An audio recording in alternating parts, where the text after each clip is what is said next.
Olá pessoal, boa noite. Eu tenho que antes tirar a máscara, depois botar o óculos, senão parece que eu estou dirigindo o Fusca antigamente. Embaçava o para-brisa, aí tinha que abrir a janela e dar, né? Mas agora estamos todos tranquilos aí. Bom, hoje eu não sei, eu espero que você tenha vindo preparado e empolgado, porque nós vamos começar em Gênesis 1 e só terminaremos em Apocalipse 22. Então eu espero realmente que hoje você venha preparado com a sua Bíblia para abrir ela do princípio ao fim. E hoje eu quero fazer uma coisa diferente. Então já abre aí no livro de Gênesis, segundo livro da Bíblia, né? Por quê? Porque o primeiro é o índice. Todo mundo vai lá sempre no índice. Mas Gênesis, então, é o segundo livro da Bíblia. E olha só como a criação de Deus é perfeita. Nós, muitas vezes, a gente esquece como tudo o que Deus fez é extremamente bonito, precioso. Eu gosto particularmente de dar umas voltas nos interiores aí que nós temos, Caxias, Flores da Cunha, Farroupilha, São Marcos, em geral é o lugar que eu costumo andar. E nossa, a criação é algo perfeito. Esses dias nós estávamos andando de bicicleta e paramos estava a lua aparecendo, era 2 da tarde, e aí eu e dois outros rapazes lá da Aliança Pedestre paramos para conversar. A gente ficou meia hora conversando sobre como tudo que Deus fez é extremamente precioso e deve ser aproveitado dessa forma. Então vamos olhar algumas características aí dessa criação de Deus. Está aí em Gênesis capítulo 1, já vamos começar pelo primeiro versículo. No princípio Deus criou os céus e a terra. Deus criou os céus e a terra porque a terra era sem forma e vazia. Dentro do seu processo de criação, Deus eterno resolve criar matéria, tempo e espaço. E dentro dessa matéria, tempo e espaço, Deus vai criar a unidade de tempo, as unidades de distância. E tudo isso, naquele primeiro momento de Gênesis, nós não fazemos ideia, Deus trouxe tudo à existência. O primeiro milionésimo de segundo só acontece quando Deus fala, haja luz.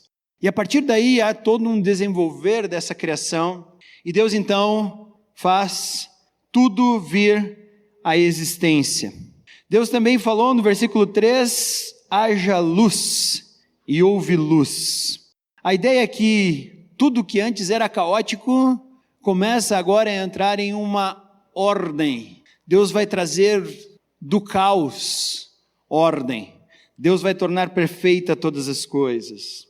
Agora olha o capítulo 2, versículo 8 fala: ora, o Senhor Deus tinha plantado um jardim no Éden, para os lados do leste, e ali colocou o homem que formara. Então não bastasse toda essa criação, Deus ainda prepara um lugar especial. O Éden é a terra, né? E ele prepara um jardim no Éden, para que o homem pudesse estar. No versículo 10 diz que no Éden nascia um rio, que irrigava o jardim e depois se dividia em 4. Então Deus providenciou uma fonte de água inesgotável para quem ali habitasse. No capítulo 1, versículo 14, Deus disse: haja luminares no firmamento do céu para separar o dia da noite. Sirvam eles de sinais para marcar as estações, dias e anos. Então Deus está providenciando. Do capítulo 1, versículo 20 a 25, todo tipo de ser vivente vai povoar essa terra. No capítulo 2, versículo 17, tem uma árvore proibida: não coma da árvore do conhecimento do bem e do mal, porque do dia em que dela comer, certamente você morrerá. Depois, Deus coloca então o homem, e o que eu gosto mesmo é do versículo 31 do capítulo 1. E Deus viu tudo o que havia feito, e tudo havia ficado muito bom. Deus aprovou tudo aquilo que Ele fez. Você acha mesmo, depois de todo esse trabalho, que Deus ia permitir que a primeira jararaca que aparecesse estragaria todo esse plano? Pouco provável, né? Pouco provável. Deus tem um íntimo compromisso com toda a sua criação. Nós, como seres humanos criados, deveríamos ter um grande apreço por toda a criatura que Deus fez. Por quê? Porque toda criatura tem essa comunicação que nós temos. são criadas pelo mesmo Criador, foram trazidas à existência por meio desse Criador. E Deus se satisfez de tudo isso. E tudo ia muito bem. Até Gênesis capítulo 3. O que é bom dura pouco, 2 capítulos. Mas Gênesis capítulo 3, nós vamos ter a queda, o relato da queda do homem. E a partir daí o homem é expulso desse jardim. E muitas vezes recebe a oportunidade em que Deus está tentando resgatar e restaurar todas as coisas. Durante esse processo de perda de comunhão, Deus teve um relacionamento especial com alguns indivíduos, depois com um povo e depois com um povo ampliado. Ele teve Adão, Enoque, que foram os primeiros a desenvolverem um relacionamento com ele. Depois desses, nós tivemos algumas figuras que passaram, mas tudo chega a Abraão, em que Deus faz um pacto com Abraão, depois com Isaac, seu filho, Jacó, seu neto, e traz à existência uma nação, a nação de Israel, um bando de escravo egípcio que é trazido agora para a liberdade e ser uma nação de sacerdotes. Deus dá para eles tudo o que eles precisavam para cumprir esse papel. Até que ninguém imaginava, mas o plano de Deus era muito maior. Essa nação de sacerdotes, como seres humanos limitados, como nós, teve seus momentos de glória e seus momentos de fraqueza. Teve momentos em que honrou a comunhão que Deus lhes deu, ao mesmo tempo teve momentos que desprezou essa união. Foram divididos em 2 nações, guerrearam uns contra os outros. A nação do norte, chamada Israel, foi dominada e dilacerada por um povo chamado Assírio. O reino do norte foi dominado pela Babilônia, passa 70 anos num cativeiro, é libertado, volta do cativeiro e agora Deus para de falar com essa nação por 400 anos. Até que, de forma inesperada, Deus rompe o silêncio por meio do pai de João Batista e depois disso então, Deus vai falar com o seu povo por meio do seu Filho encarnado, no qual agora não há mais judeu, não há mais gentil. O seu Filho veio fazer um sacrifício pleno e perfeito para que voltássemos a ter uma comunhão com Deus. Então, Cristo vem, entrega-se como o Cordeiro de Deus que tira o pecado do mundo, morre na cruz e faz uma nova aliança, não mais étnica, mas uma aliança no seu sangue. É isso que fazemos sempre que comemoramos e lembramos no momento da ceia. Subiu aos céus e está lá sentado esperando tudo o que ainda está para acontecer, a remissão de todas as coisas. Vêm os apóstolos e os apóstolos começam o que nós chamamos hoje de igreja. Eles entregam suas vidas para que você e eu pudéssemos ter acesso ao Pai, explicando como o sacrifício de Cristo, apropriado de maneira adequada pela fé, mostra a graça e a salvação de Deus e o fato de estarmos novamente com Ele. Agora olha, lá no fim da tua Bíblia, eu falei que a gente ia para Apocalipse, olha o capítulo 21 de Apocalipse, versículo 1. Todo o processo de Gênesis 3 até Apocalipse é o processo de restauração para que nós pudéssemos chegar e ler no versículo 21, o que o apóstolo João escreve no versículo 1, no capítulo 21, desculpem, no versículo 1, então eu vi novos céus e uma nova terra, pois o primeiro céu e a primeira terra tinham passado, e o mar já não existia. O mais interessante é que esses novos céus e uma nova terra não é mais um jardim no Éden. Presta atenção que em vez de um jardim ele fala, vi a cidade santa, a nova Jerusalém, que descia do céu da parte de Deus, preparada como uma noiva adornada para o seu marido. Então agora, Gênesis 1:1 é repetido em Apocalipse 21:1, e agora nós temos novos céus e uma nova terra. O versículo 4 do capítulo 21 fala que Ele mesmo enxugará dos seus olhos toda lágrima. Não haverá mais morte, nem tristeza, nem choro, nem dor, pois a antiga ordem já passou. Tudo o que aconteceu de Gênesis 3 até Apocalipse 21 vai ser plenamente curado vai ser plenamente restabelecido. E não haverá mais lágrima, não haverá mais choro, porque tudo vai ser curado. O versículo 11 de Apocalipse 21 fala que a cidade resplandecia com a glória de Deus e o seu brilho era como de uma joia muito preciosa, como jaspe, clara como cristal. Lembra quando Deus disse, haja luz? Essa cidade santa, num novo céus e numa nova terra, ela brilha com a mesma intensidade daquela primeira criação em Gênesis, capítulo 1, versículo 1. Apocalipse 22, 1. Então o anjo me mostrou o rio de água da vida, que claro como cristal, fluía do trono de Deus e do Cordeiro. A cidade santa, assim como o Éden plantado no jardim, tinha um rio, no qual nós agora temos um rio de vida. Capítulo 22, 2. No meio da rua principal da cidade, de cada lado do rio, estava a árvore da vida, que frutificava 12 vezes por ano, uma por mês. As folhas da árvore servem para a cura das nações. A árvore não é mais proibida. Agora ela está acessível a cada um de nós. Versículo 22, 5. Não haverá mais noite. Eles não precisarão de luz de candeia, nem da luz do sol, pois o Senhor Deus os iluminará, e eles reinarão para todo sempre. Por que não precisa de sol e lua? Lembra lá em Gênesis por que serviu o sol e a lua? Para contar os dias, as estações e os anos. Só que aqui é a eternidade. Nós não precisamos mais contar ano algum, nem dia, nem segundo, nem minuto. Então não precisa mais de sol e não precisa de lua, porque tudo passa num tempo chamado eterno. Versículo 3 do 22, já não haverá maldição nenhuma, o trono de Deus e do Cordeiro estará na cidade, e os seus servos o servirão. Então não vai haver aquele julgamento, aquele juízo que aconteceu em Gênesis 3, e toda a restauração. E por fim, do versículo 7 do capítulo 21, o vencedor herdará tudo isso, e eu serei seu Deus, e ele será meu filho.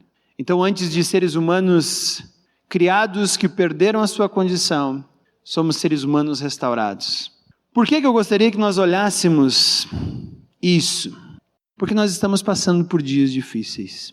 Nós estamos sendo constantemente, neste ano principalmente, assolados, não só por uma pandemia, mas por uma situação estressante. A maior parte das pessoas com quem eu tenho conversado dizem que, embora estejam em casa, algumas delas, estão trabalhando muito mais, estão se cansando muito mais, e com uma facilidade incrível têm perdido a perspectiva das coisas. E eu acho que nós temos que constantemente sermos lembrados do porquê realmente estamos aqui. Essa pandemia, ela não atrapalha o processo que Deus estabeleceu soberanamente para a restauração do homem, de Gênesis 3 até Apocalipse 22. É por isso que nós não podemos perder de perspectiva exatamente isso. Porque se perdermos o reino de Deus da perspectiva de nossa vida, nossa existência vai ser muito fútil. Ela vai ser muito simples. Ela vai ser até de certa forma inútil. Então o meu convite é para que você olhe para Gênesis capítulo 21, Apocalipse 21 e 22, e vejam que Deus está com tudo no controle. Ele não vai deixar a primeira jararaca que surgiu acabar com tudo isso, assim como Ele não vai deixar que uma pandemia atrapalhe todo esse processo de restauração. Deus está no comando, Deus está no controle. Sabe qual é o nosso maior problema? Eu gosto de dirigir. Quem aqui gosta de dirigir? Tem os motoristas aí de plantão. Eu não sei como é que é o teu carro. O meu tem um enorme de um para-brisa e um pequeno espelho retrovisor no meio. Tem 2 nas laterais também. Às vezes, o que eu acho é que nós, seres humanos, estamos invertendo a coisa.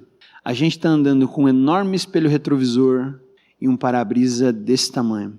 Porque as coisas que acontecem, elas têm ditado mais a nossa vida do que a perspectiva que Deus nos dá em Apocalipse capítulo 21 e 22. Nós temos permitido que o nosso espelho retrovisor domine a nossa direção. E se isso acontece, eu não preciso dizer muito, você vai bater teu carro. Porque a nossa direção, ela não pode ser focada ou dirigida pelo espelho retrovisor. E Apocalipse 21 e 22 é o grande para-brisa que Deus diz para nós: olha para onde você vai. E diante disso, todas as coisas ficam tão pequenas. Quando nós olhamos na Bíblia e vemos que Deus amou o mundo de tal maneira que enviou seu Filho, para que nós fôssemos declarados irmãos desse Filho e tivéssemos acesso ao Pai, todas as outras coisas se tornam pequenas. E com isso eu não estou dizendo, então não existe pandemia, vamos sair por aí lambendo o corredor da rodoviária. Não, eu estou dizendo, se cuida, mas não perca de perspectiva o trabalho que Deus está fazendo, porque no fim, nada vai atrapalhar esse plano. Então eu posso andar por aí todos os dias, levantar convicto de que um dia estarei morando nesse novo céu, nessa nova terra, nessa cidade, cuja árvore da vida dá 12 frutos por ano, e um é meu, e as folhas que curam também têm acesso a mim, e que a luz que resplandece pela eternidade é tão somente o próprio Deus. Às vezes nós temos a perspectiva errada do céu. Nós temos a perspectiva que o céu vai ser um lugar lá em cima das nuvens, onde Deus vai aparecer até de vez em quando para conversar com a gente, e que vai ser um lugar, às vezes algumas pessoas dizem, vai ser até meio chato, né? Não vamos ficar lá no céu se olhando. Não há nada que domine mais o céu do que a presença de Deus e do Cordeiro. Não vai ter nada de chato lá, porque tudo que estará ao nosso alcance é justamente a presença de Deus e do Cordeiro. Então nós não podemos perder essa perspectiva. E eu quero ler agora o capítulo 22 de Apocalipse, versículo 7. Essa mensagem é para nós hoje, nesse momento de dificuldade, pandemia, estresse, acúmulo de trabalho, incerteza sobre o futuro, privação financeira por não estar recebendo tudo que poderíamos estar recebendo antes dessa pandemia, crianças em casa, sem saber o que fazer, acabou o estoque de corda, e o versículo 7 diz, eis que venho em breve, feliz é aquele que guarda as palavras da profecia deste livro. Essa é a promessa de Deus para mim e para você. Eis que venho em breve, e feliz é aquele que guarda as profecias deste livro. Nós estamos entre Gênesis 1 e 2, Apocalipse 21 e 22. Mas nós temos a plena certeza e convicção de que Deus vai cumprir o que Ele prometeu. Então nós não precisamos entrar no coro dos desesperados, dos desesperançados, dos malucos, daqueles que perderam o rumo. Muito pelo contrário. Nós somos a igreja. E tudo o que Deus pede para que nós sejamos enquanto estamos aqui, é aquilo que a Mirella e o Ariel cantaram para nós aqui. Sermos um pedacinho do céu, um pedacinho de Apocalipse 21 e 22, aqui na terra, aonde nós estamos. Você já foi em alguma sorveteria? Eu espero que sim, eu adoro sorveteria. Bom, com esse meu abdômen definido não dá para negar, né? Adoro sorveteria, sorvete, comeria todos os sabores. Mas quando eu peço, uma sorveteria bem na esquina da minha casa agora, uma maravilha. Fiquei triste que na pandemia ficou fechado. E ainda dá para ir a pé, porque daí tu vai a pé e volta a pé, daí tu não tem o peso da consciência depois. Não, estou fazendo exercício. É 2 quadras, mas, né? Estou fazendo exercício. E quando eu peço assim, que sabor é esse aí, sei lá, pistache? A moça vai lá, pega uma colherinha pequenininha. Legal, muito bom. E esse aqui, torta holandesa? Ela vai lá, pega um pouquinho. Nós devemos ser mais ou menos como essas colherinhas. O mundo vai perguntar para a igreja como é que é o céu. E nós vamos dizer, olha para a minha vida e experimenta. Esse é o nosso processo de restauração. Você e eu temos que ser um pedacinho do céu. Você e eu já temos que viver Mesmo que estejamos aqui em 2020, em Bento Gonçalves, Caxias, onde quer que estejamos, nós temos que viver em 2020 como Apocalipse 21 e 22. Nós somos o que Deus deixou na terra para ser um pedacinho do céu. Uma provinha pequena, que as pessoas vão olhar e vão dizer, gostei dessa coisa. E aí você diz, então vem junto participar, vem junto fazer parte. O mundo está desesperado, o mundo está simplesmente em pânico. Lugares onde antes a pandemia havia abrandado, agora está aumentando, e as pessoas estão dizendo, e aí vai ser o quê? Hoje um amigo meu me mostrou, ele disse que a Itália está com o dobro de casos de Covid-19 do que tinha no auge da pandemia, morrendo 1.000 pessoas por dia. O missionário que nós ajudamos na Espanha diz, a Espanha está igual. E aí ele disse, fui até os Pirineus, quase fronteira com a França também está igual. E aí, vamos fazer o quê? Nós vamos ser um pedacinho do céu no meio dessa pandemia toda. Nós vamos mostrar para as pessoas que é possível viver de forma adequada, como Apocalipse 21 e 22, mesmo que o mundo esteja passando por uma situação dramática como está. Porque o nosso objetivo é que cada pessoa que hoje está sem esperança esteja conosco naquela cidade, que é linda. Diz que os 12 tribos de Israel são os alicerces da cidade, os muros têm como alicerce os 12 apóstolos do Cordeiro, as ruas de ouro, o trono de Deus não tem mar, mas como se fosse um mar de pedras preciosas. E nós somos o sabor do céu para dizer para essas pessoas aí fora que não têm esperança alguma, você pode estar lá. Você pode estar lá. Então o meu convite para todos nós hoje é que o nosso para-brisa seja maior que o nosso espelho retrovisor. E que a nossa vida seja toda ela dirigida a essa promessa de Apocalipse 21 e 22. Novo céu, nova terra, tudo restaurado. Uma cidade santa, na qual todos nós podemos habitar e podemos estar lá, desfrutando de tudo isso.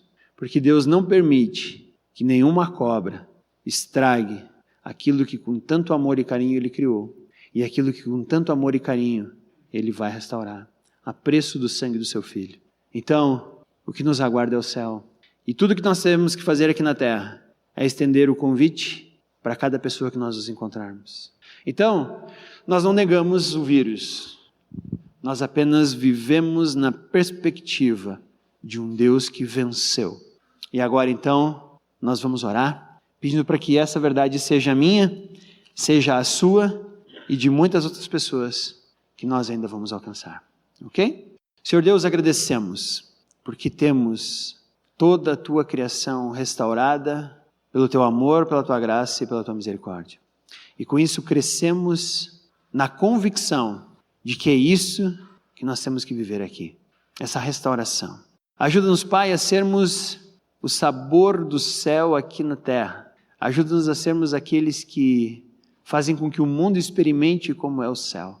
E, Pai, para essas pessoas que estão sobrecarregadas de trabalho, que estão com privações financeiras, que estão cheias de incertezas, aquelas que perderam seus empregos, aquelas que não podem sair de casa, aquelas que estão em casa, mas estão trabalhando muito mais por estarem em casa, aquelas que tentam fazer o seu trabalho, mas têm as crianças que estão sem escola ali, pedindo ajuda, que também estão passando tudo via computador, no meio de toda essa confusão de entrar em mercado, de usar máscara, de passar álcool gel.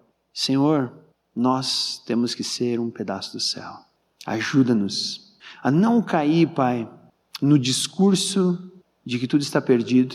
Também nos ajuda, Pai, a olhar para cima e ver que Tu estás no comando disso tudo. E nós somos privilegiados, porque de todas as gerações, de todos os séculos, nós somos os eleitos para passar por esse período de pandemia. Então, Pai, queremos fazer isso da forma adequada, para a Tua honra e para a Tua glória. Tudo isso com uma grande imagem no nosso para-brisa, de que Tu venceu e restaurou todas as coisas, em Teu nome. Ajuda-nos agora a termos um testemunho fiel e verdadeiro, nessa perspectiva, na cidade de Bento, Caxias ou aonde estivermos, em Teu nome. É isso que agradecemos. Amém.